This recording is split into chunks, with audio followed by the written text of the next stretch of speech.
Hello friends, आज की इस वीडियो में हम बात करेंगे पंजाब नेशनल बैंक की एक न्यू रिक्वायरमेंट नोटिफिकेशन के बारे में। इसकी एलिजिबिलिटी कंडीशन के बारे में, कौन कौन इसे अप्लाई कर सकता है, इन सभी डिटेल्स के बारे में हम बात करेंगे। तो बात करते हैं पंजाब नेशनल बैंक अप्रेंटिस 2026 के बारे में, जिसमें कि 5000 से ज़्यादा वैकेंसी जारी की गई है। वीडियो स्टार्ट करने से पहले अगर अभी तक हमारे चैनल को सब्सक्राइब नहीं किया है तो सब्सक्राइब कर दें और वीडियो को लाइक कर दें, जिससे आपको हमारी द्वारा दी गई सारी अपडेट लगातार मिलती रहे। तो ये पंजाब नेशनल बैंक अप्रेंटिस 2026 का ऑफिशियल नोटिफिकेशन है। यहाँ पर देखिए टोटल 5138 पोस्ट पर ये वैकेंसी आई हुई है और फॉर्म भरने की जो डेट है वो 8 फरवरी से स्टार्ट हो चुकी है और इसकी लास्ट डेट जो है 24 फरवरी तक रखी गई है। उसके बाद यहाँ पर एग्ज़ाम डेट के भी बारे में बताया गया है। संभावित तिथि है कि मार्च 2026 के पहले सप्ताह में इसका एग्ज़ाम लिया जाएगा।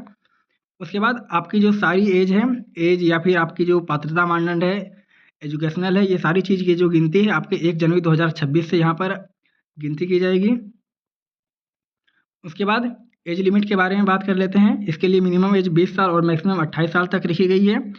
अगर इसके बाद कोई रिजर्व कैंडिडेट हैं तो उनके लिए यहाँ पर छूट दी गई है। आप लोग अपने कैटेगरी के अकॉर्डिंग यहाँ पर ये देख लीजिएगा कि किसे यहाँ पर कितनी छूट दी गई है। इसके बाद आपके शैक्षणिक अर्हता के बारे में बात कर लेते हैं, यानी कि आपका जो एलिजिबिलिटी क्वालिफिकेशन है इसके बारे में। तो यहाँ पर देखिए लिखा हुआ है कि सरकारी निकाय AICTE UGC द्वारा मान्यता प्राप्त किसी कॉलेज या विश्वविद्यालय से अगर आपने स्नातक की है यानी कि ग्रेजुएशन किया है तो, और उसका परिणाम 31 दिसंबर 2025 को या उससे पहले घोषित किया गया हो और आपके पास ग्रेजुएशन का डिग्री हो तो आप इसके लिए अप्लाई कर सकते हैं। उसके बाद यहाँ पर और भी दी गई है कि आपका जो है आपका ये अप्रेंटिस का फॉर्म है तो आपको यहाँ पर इसमें 1 साल की ट्रेनिंग दी जाएगी। तो फिर आपको जिस भी राज्य या संघ क्षेत्र में आपको वहाँ पर जाना पड़ेगा ट्रेनिंग के लिए, उसके लिए आपको जो है वहाँ की लोकल लैंग्वेज पढ़ना, लिखना और बोलना और समझना, ये सारी चीज़ें आपको यहाँ पर आनी चाहिए।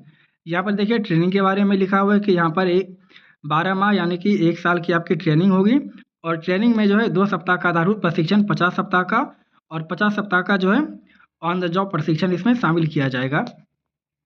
उसके बाद यहाँ पर सारे राज्य और केंद्र शासित प्रदेश में सभी कैटेगरी के लिए कितनी सीट पर वैकेंसी, ये सारी चीज़ें यहाँ पर दी गई है।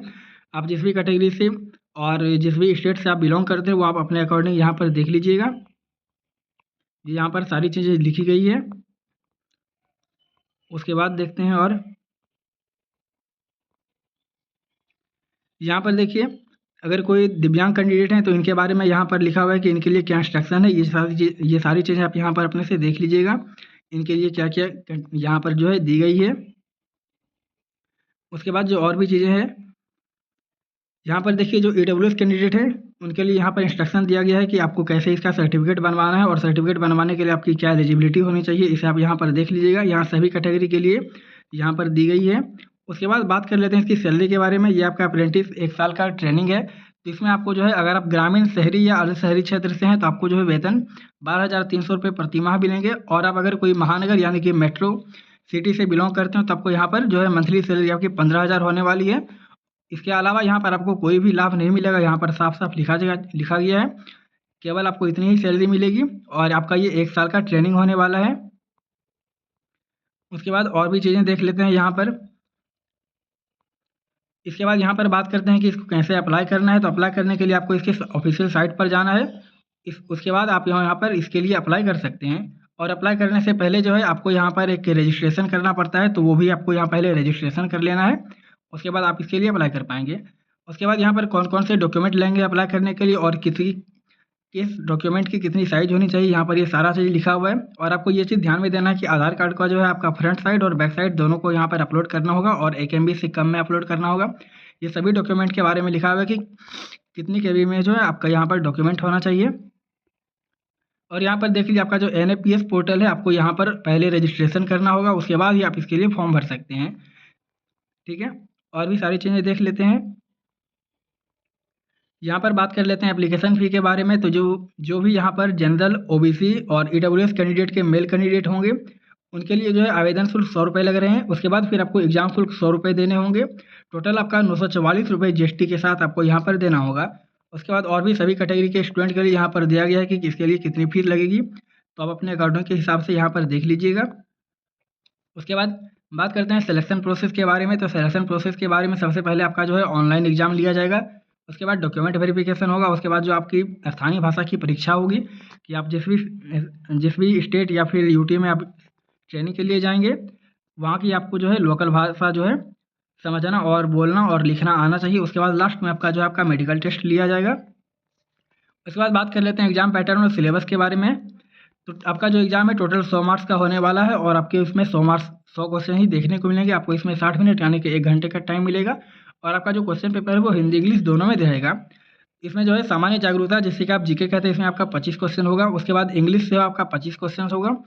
उसके बाद रीजनिंग से 25 क्वेश्चन और कंप्यूटर ज्ञान से भी आपका 25 क्वेश्चन होगा, यानी कि चारों टॉपिक्स आपके 25-25 क्वेश्चन होने वाले हैं। 100 मार्क्स का आपका एग्जाम होने वाला है। उसके बाद यहाँ पर ये देख लीजिए, परीक्षा शुल्क का भुगतान जो है, जो भी यहाँ पर परीक्षा शुल्क का भुगतान करेंगे एप्लीकेशन फी और उनको परीक्षा की तिथि और समय की सारी सूचना BFSI SSC के पोर्टल के माध्यम से दी जाएगी। तो आपसे रिक्वेस्ट है आप इससे पोर्टल को जो है चेक करते रहिएगा, तो यहाँ से आपको सारा कुछ पता चल जाएगा। उसके बाद आपका जो डॉक्यूमेंट वेरिफिकेशन है, डॉक्यूमेंट वेरिफिकेशन में आपका जो भी डॉक्यूमेंट अपलोड करेंगे वो सारा चीज़ डॉक्यूमेंट आपको लेकर जाना है, ओरिजिनल और उसका जीरोक्स, वो सभी चीज़ें लेकर जाना है।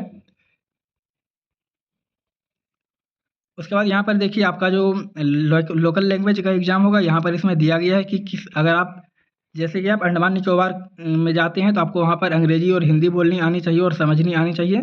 तो सभी राज्यों और केंद्र शासित प्रदेश के बारे में जो है लोकल लैंग्वेज, वहाँ इसके बारे में ये पूरा डिटेल्स दिया गया है। और यहाँ पर जो है मेडिकल टेस्ट के बारे में यहाँ पर पूरा जो है इंस्ट्रक्शंस दिया गया है। तो ये पंजाब नेशनल बैंक अप्रेंटिस की जो वैकेंसी आई थी, मैंने इसके बारे में आपको सारी चीज़ें बता दी। अगर आपका कोई डाउट है तो आप कमेंट करके ज़रूर पूछ सकते हैं। बाकी वीडियो अच्छा लगा तो लाइक करें और ऐसे ही अपडेट पाने के लिए हमारे चैनल को सब्सक्राइब करें।